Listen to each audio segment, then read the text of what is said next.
নমস্কার বন্ধুরা, দিনের চিত্র চ্যানেলে আপনাদের অনেক অনেক স্বাগত জানাই। আপনারা নিশ্চয়ই সকলে খুব ভালো আছেন। আমিও খুব ভালো আছি। আজকে আমি আপনাদের সাথে সিকিম ট্রিপের থার্ড পার্টটা শেয়ার করছি।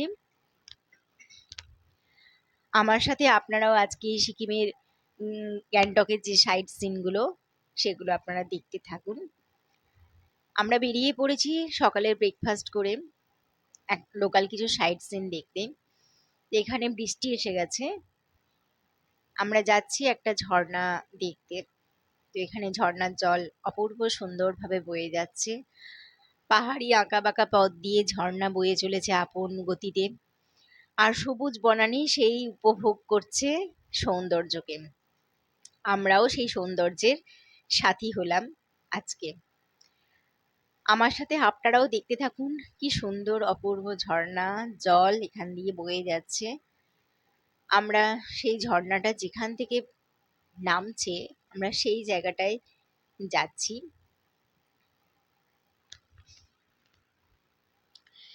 তো ঝর্ণার অপূর্ব জলধারা নেমে আসছে উপর থেকে অবিরাম ধারায়। সবাই এখানে ছবি তুলতে ব্যস্ত। বলা যায় একটা প্রতিযোগিতা চলছে ছবি তোলার। আমি সেই প্রতিযোগিতায় অংশগ্রহণ না করেই শুধু দূর থেকে ঝর্ণার জলটাকে উপভোগ করছি। কি অপরূপ ধারায় ঝর্ণাটা নেমে আসছে, আর তার ছিটে ছিটে জলের ফোঁটা ফোঁটা অংশ আমাদের চোখে মুখে ছিটিয়ে যাচ্ছে। একটু আগেই বৃষ্টি হয়েছে। বৃষ্টি ভেজা পাহাড়ি পথ দিয়ে এগিয়ে চলেছি ফ্লাওয়ার গার্ডেনের দিকে।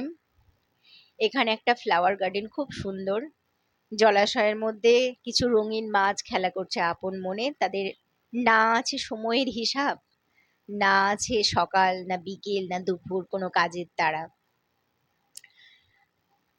জলাশয়ের মধ্যে কিছু পদ্ম ফুটেছিল, আর পাশে ছিল সুন্দর সুন্দর গোলাপ। আর পাহাড়ি পথ উঠে গেছে উপরে। এখানে কিছু হোমস্টে আছে, আর আছে কিছু সাজানো মূর্তি। আমরা সেই পাহাড়ি পথ দিয়েই এগিয়ে গেলাম দেখতে। এরপর চলেছি মনাস্ট্রির দিকে। এটা একটা বুদ্ধিস্ট মনাস্ট্রি। এই মনাস্ট্রিতে আমরা বাইরে গাড়িটা পার্ক করে এখান থেকে একটা ভিউ পয়েন্ট ছিল। এখান থেকে পাহাড়ি উপত্যকাটা কি খুব সুন্দর লাগছিল। পাহাড়ের গায়ে মেঘ ছুঁয়ে ছুঁয়ে যাচ্ছে। সবুজ পাহাড়ের বুককে যেন মেঘ দুহাত দিয়ে আলিঙ্গন করছে। তার ছোঁয়া আমরাও কিছুটা উপভোগ করলাম। পাহাড়ি উপত্যকায় ঘরগুলো পরপর সাজানো, তার মাঝখানে একটা মনাস্ট্রি। আমি এখন এই মনাস্ট্রির দিকেই এগিয়ে যাচ্ছি, মনাস্ট্রির ভেতরে কি আছে সেটা দেখবো বলে। শুনেছি মনাস্ট্রিগুলো নাকি খুব পিসফুল হয়। এখানে না এলে সেটা জানতেই পারতাম না। সত্যিই কত পিসফুল হয় এই মনাস্ট্রিগুলো। এখানে বৌদ্ধ লামাদের মন্ত্রোচ্চারণ, তার সাথে শঙ্খধ্বনি এবং মাঝে মাঝে ড্রামের আওয়াজ, তার সাথে ছিল বাঁশির সুর এবং কিছু করতালের আওয়াজ। আর তার মাঝখানেই ছিল শৈল্পিক নিদর্শন। বুদ্ধের মূর্তিকে ঘিরে বিভিন্ন রকম ধর্মীয় চিত্র দেওয়ালের গায়ে আঁকা ছিল সুন্দর নিপুণভাবে। এই ধর্মীয় চিত্রগুলোর নিশ্চয়ই কোনো কাহিনী আছে। আমি তো সব কাহিনীটা জানি না, এবং জানার ভীষণ কৌতূহল হচ্ছিল, কিন্তু এখানে সেগুলো বলবার মতন কেউ ছিলেন না। তারা সবাই এখানে তাদের প্রে করতে ব্যস্ত ছিলেন। আমরা সেই সময় এসে তাদের ডিস্টার্ব না করেই আমরা সেই প্রেয়ার করার মতোই আমরাও খানিকটা চুপ করে দাঁড়িয়ে শুনছিলাম কি চলছে এখানে। আর মুগ্ধ হয়ে যাচ্ছিলাম সেই শৈল্পিক নিদর্শনগুলো দেখতে দেখতে। এখানে বুদ্ধের একটা সুন্দর মূর্তি, আরো অনেক মূর্তি ছিল, তার মাঝখানে বুদ্ধের মূর্তিটা বেশ সুন্দর। আমি দাঁড়িয়ে দাঁড়িয়ে শুধু উপভোগ করছিলাম এখানে এলে কিভাবে মাইন্ডকে পিসফুলি দেখা যায়।